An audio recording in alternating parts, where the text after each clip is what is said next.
সবাই আমরা আছি তো?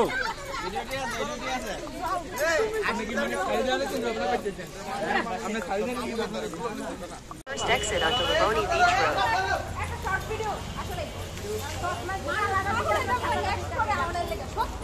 আগের বারে ভিডিও গুলো ঠিক আছে।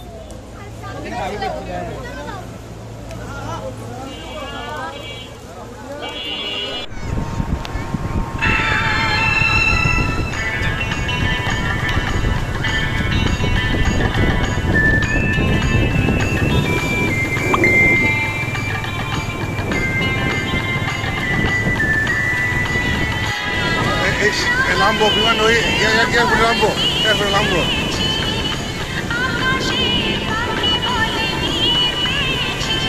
Hoy en día el puto, hoy es Lambo.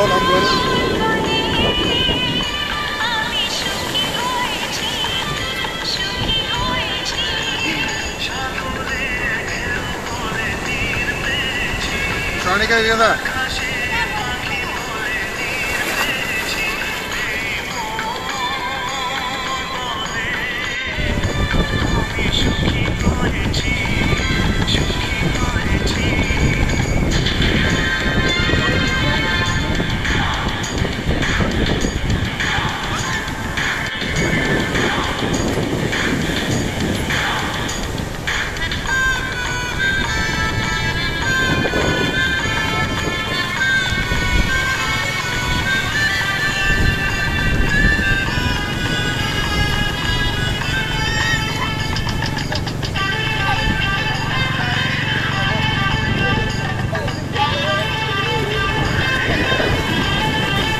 देखेगा 3 दिन की करते तो यार 3 बंदे की करते देख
सागर पे घंटा का ही देते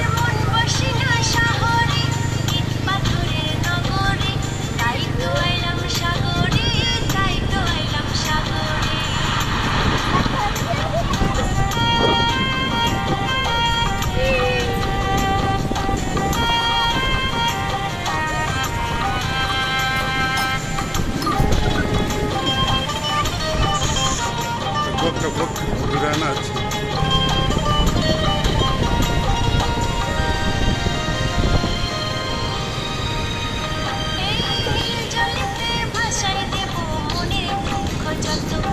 अच्छा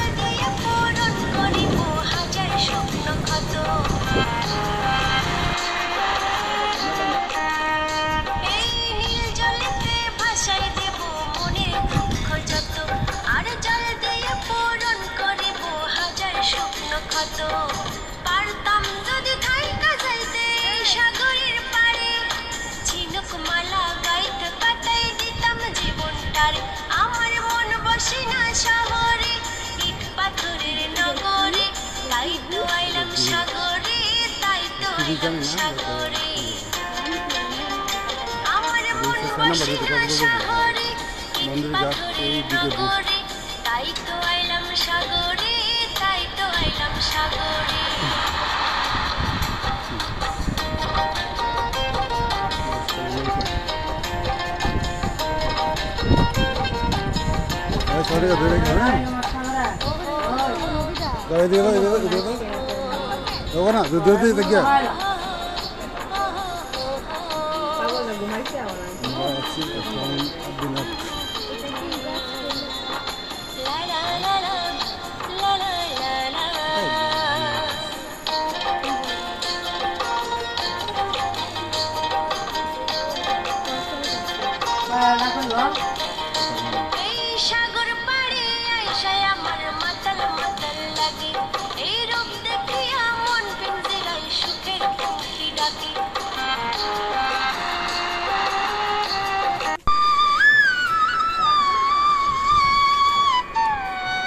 বাংলাদেশের কক্সবাজার জেলার অন্তর্গত মহেশখালী উপজেলায় অবস্থিত আদিনাথ মন্দির।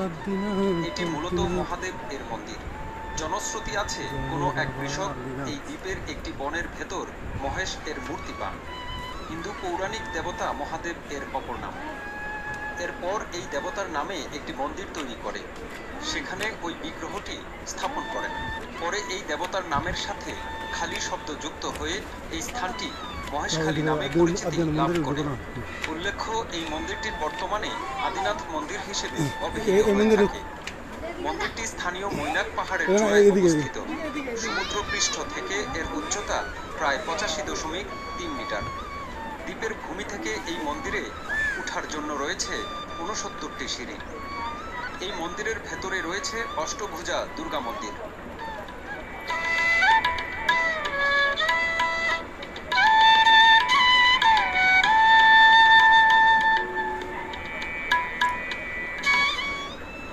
লোককথায় সত্য ঘটনা বলে আরও রয়েছে, হিন্দু সম্প্রদায়ের এই তীর্থস্থানটি আবিষ্কৃত হয় ও বিশেষ মর্যাদা পায় এই মহেশখালীর একজন সচ্ছল মুসলমানের হাতে।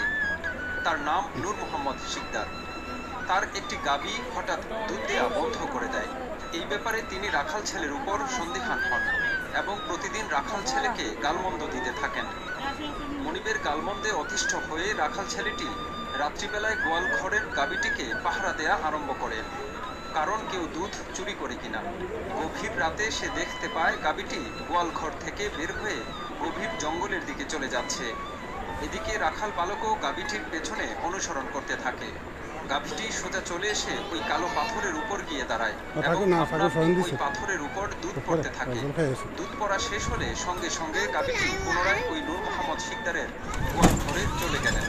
এই অবস্থা রাখাল বালকটি সচক্ষে দেখে তার মালিককে পূর্ণ ঘটনা খুলে বলে, কিন্তু গৃহকর্তা তেমন গুরুত্ব না দিয়ে গাভীটিকে বড় মহেশখালী নামক স্থানে সরিয়ে নিয়ে রাখলেন।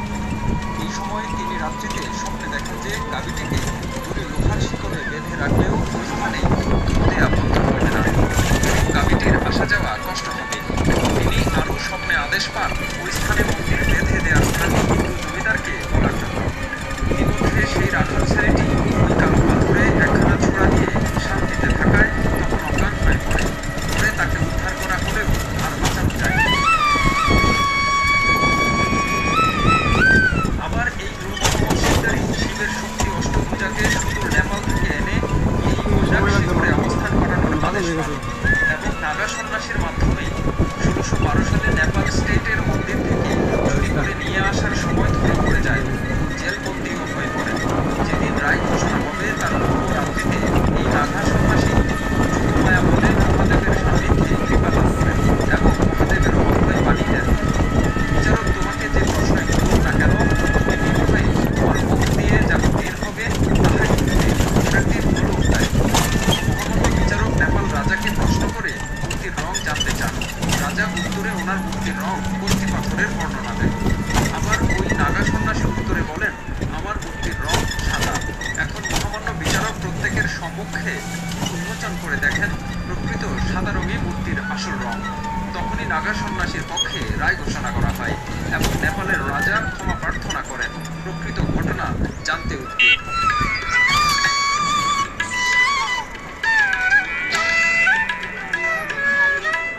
তখন নাগা সন্ন্যাসী বিস্তারিত খুলে বলেন, এতে ওই রাজাই এই মূর্তিটিকে যথাযথ মর্যাদার সহিত ওই মৈনাক পর্বতে শ্রী আদিনাথের পার্শ্বে স্থাপিত করে এবং মূল মন্দির নির্মাণ করে।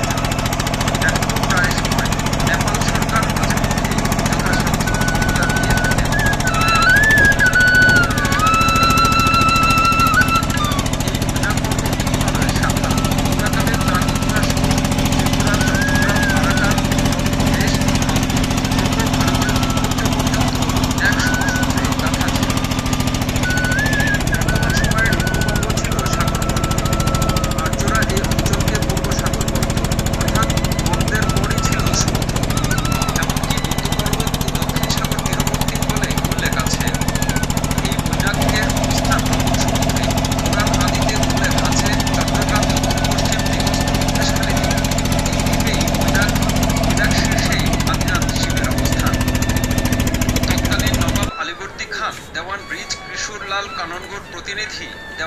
বিচরণের 9 বছরের কিশোর শরৎচন্দ্রকে সঙ্গে নিয়ে এই দ্বীপে আসেন এবং দ্বীপটি ক্রয় করেন।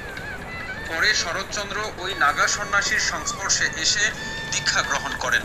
তিনি পরবর্তীতে তাহার জমিদারি সকল সম্পত্তি 1876 সালে শ্রী আদিনাথ মন্দিরের নামে দেবোত্তর সম্পত্তি হিসেবে উইল করে যান। আদিনাথ দ্বৈত ব্যবস্থাপনা 20 অ্যাক্ট অনুযায়ী মহন্ত শাসনে ছিল। পরে মহন্তদের বিরুদ্ধে অভিযোগ উঠলে 1911 সালে এর ব্যবস্থাপনা সীতাকুণ্ড সানরাই কমিটির অধীনে চলে যায়, যা এখনো বর্তমান।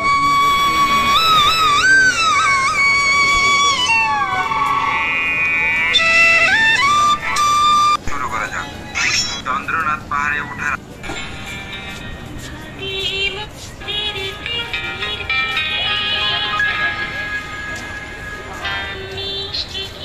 একদম 80 টাকা রাখি